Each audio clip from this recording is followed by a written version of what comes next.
अस्सलाम वालेकुम जी। तो फिर कल मैं जो बात करी थी ना, बहुत मज़ेदार बात थी, मुझे इसके साथ बहुत सारी बातें याद आ गई। तो अब जब हमारी अम्मी हमें हर वक्त कहती थी कि पापा अच्छे हैं और पापा की ये क्वालिटीज़ हैं, तो अब जब हम बड़े हो गए तो हमें अपने जो मियाँ साहब थे, क्वालिटीज़ उनमें सारी बाप वाली चाहिए थी, लेकिन हमें वो वाला लड़का चाहिए था जो टीवी की स्क्रीन पे हीरोइनों से जो है फ्लर्ट कर रहा है, उनके साथ रोमांस कर रहा है। और क्योंकि अब वो ज़्यादा अच्छा लगता था, जैसे मैं आपको बता रही हूँ। तो अब फिर हमने हमारी अम्मा अब्बा को बहुत रगड़ा दिया कि भाई ऐसा लड़का चाहिए, ऐसा लड़का चाहिए। पूरी दुआओं की बुक थी मेरे पास, मैं आपको बताऊँ, I still have it, yes, मेरे पास रखी है। उस पे 5-6 सफ़े जो है ना मेरे हस्बैंड की क्या चाहिए क्या चाहिए क्या चाहिए, क्योंकि हमने कहा दुआ तो मांग सकते हैं, अल्लाह में तो मना नहीं किया ना दुआ मांगने से, तो दुआ मांगेंगे हम। तो फिर अल्लाह की मर्जी जो करेगा फिर अल्लाह भी ऐसे वो लड़का तो दे दिया है, लेकिन अब जो है ना वो रोमांटिक नहीं है। तो वो अच्छा, मेरे अब्बू अच्छे रोमांटिक थे। वो मेरे पापा का बहुत, मतलब उस ज़माने में जब मैं पैदा हुई थी तो मेरे पापा ने मामा को सोने की बालियाँ बना के दी। उसके बाद जो जो बच्चा पैदा होता था शादी की सालगिरह पे भी मामा को गिफ्ट करते थे हर चीज़।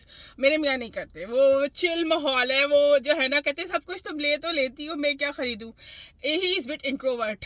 तो फिर समझ में आई कि जब दुआ भी मांगते हैं ना तो वो हर चीज़ नहीं मिलती, कुछ टिक मार्क्स होते हैं, और कुछ टिक मार्क्स पे जो है ना आपको सीखना पड़ता है कि इस पे आपने अपनी एक्सपेक्टेशन कम करनी है। और ये दोनों के लिए होता है, ऐसे नहीं होता। महमूद की भी ऑफ कोर्स बहुत सारी एक्सपेक्टेशंस होंगी, उसके भी टिक मार्क नहीं पूरे हुए होंगे, तो वो भी बहुत सारी जगहों पे कॉम्प्रोमाइज़ कर रहा है। मैं ये नहीं करी कि मैं एक परफेक्ट इंसान हूँ, मुझसे ज़्यादा परफेक्ट इंसान दुनिया में कोई नहीं हो सकता था। तो ये कल से मुझे मेमोरी आई थी, मुझे इतना मज़ा आ रहा था सोच सोच के कि कितना शदीद तूफान मचाया हुआ था पिछले, मतलब उस 5 से 6 सालों में, जब जो है रिश्ता ढूंढना था और क्या हुआ, अप्स एंड डाउन। इतनी मज़ेदार स्टोरीज है, लेकिन उसको मुझे सेंसर करना पड़ेगा क्योंकि उसमें सारी फैमिली है हमारी तो वो एक लेसन भी है, उससे मैंने बहुत कुछ सीखा ज़िंदगी में। आप हर कदम से कुछ ना कुछ सीखते हैं।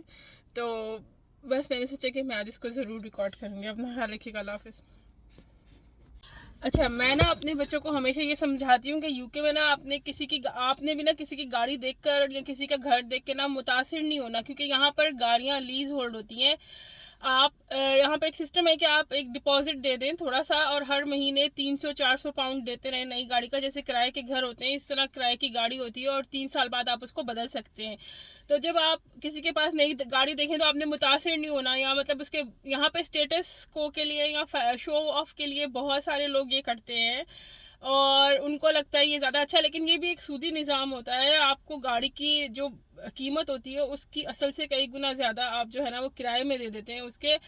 और लिटरली आम लोगों के लिए ये बहुत ज़्यादा मुश्किल भी होता है, लेकिन आपको नहीं पता होता कि यहाँ पे लोग जो हैं वो बैंक से कर्जा ले लेके, क्योंकि पाकिस्तान में ये कॉन्सेप्ट नहीं था। पाकिस्तान में ये होता था कि जिसकी जितनी अफोर्डेबिलिटी है, जितनी जिसकी औकात है, वो लोग उसी में ही खर्च करते थे, अपनी जो है चादर देख के पाँव फैलाते थे। लेकिन यहाँ पे लोग जो है वो बैंक से कर्जा लेकर अपनी ज़िंदगी का एक स्टेटस बनाने के लिए बहुत ज़्यादा खर्च कर देते हैं, और फिर वो इस कर्जे को जो है वो उतारते रहते हैं। तो ये एक कंटिन्यूस साइकिल होता है। जब हम ये कहते हैं ना कि गोरे हमें लूट के खा गए, तो गोरे हमें लूट के खा गए, बिल्कुल ठीक बात है, लेकिन उनके भी जो है ना वो ख्वास को ही फ़ायदा हुआ है, अमीर लोगों को ही फ़ायदा हुआ है, जो लॉर्ड लूटते।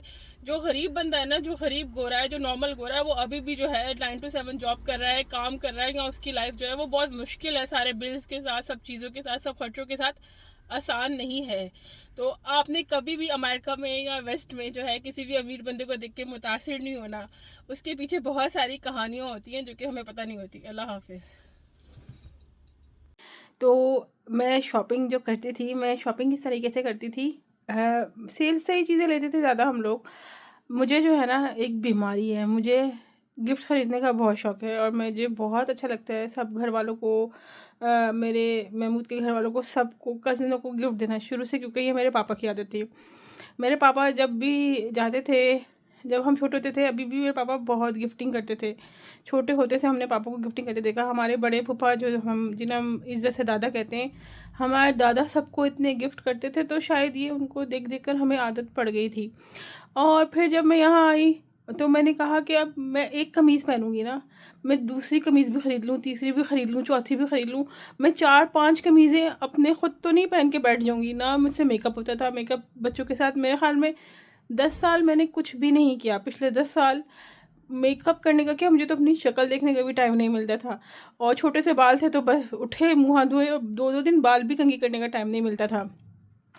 तो तो बस जो चीज़ जिसके लिए अच्छी लगती थी वो ले लेते थे, और फिर जब उसको पैकिंग करके तो कार्गो से भेज देते थे। पहले तो कार्गो भी बड़ा अच्छा होता था, कार्गो जो था वो 4 हफ्ते में पहुंचा देता था फटाक से। जब से कोविड हुआ है कार्गो भी इतने मनुस हो गए, 3-3 महीने लेते हैं, फ़ोन कर कर के बंदा पीछे पख मर जाए। उसके बाद ज़लील होके पहले कभी कराची वाले को फ़ोन करो, कभी पिंडी वाले को फ़ोन करो, कभी इसका नंबर ढूंढो, कभी उसका नंबर ढूंढो, ये कहानी हो गई है। तो ये अभी भी मुझे चीज़ें पसंद आती हैं तो मैं ले लेती हूँ। पहले मैं जहाँ 10 चीज़ें लेती थी वहाँ मैं एक चीज़ लेती हूँ। तो ये फ़र्क आया है, क्योंकि जब से 2 साल पहले हमारे वज़ीर आज़म ने जब बाहर से लोगों का इन्फ्लक्स बुलाया काम वालों का, तो लोकल काम वालों, ज़ाहिर सी बात है जब बाहर से इंडिया पाकिस्तान से काम वाले यहाँ आएंगे तो जो लोकल बंदा काम कर रहा है उसका पे स्केल भी कम हो जाएगा, उसकी डिमांड भी कम हो जाएगी, क्योंकि हर कंपनी कहेगी कि हम जो है कम पैसों में जो काम कर रहा है बंदा उसको हायर करें।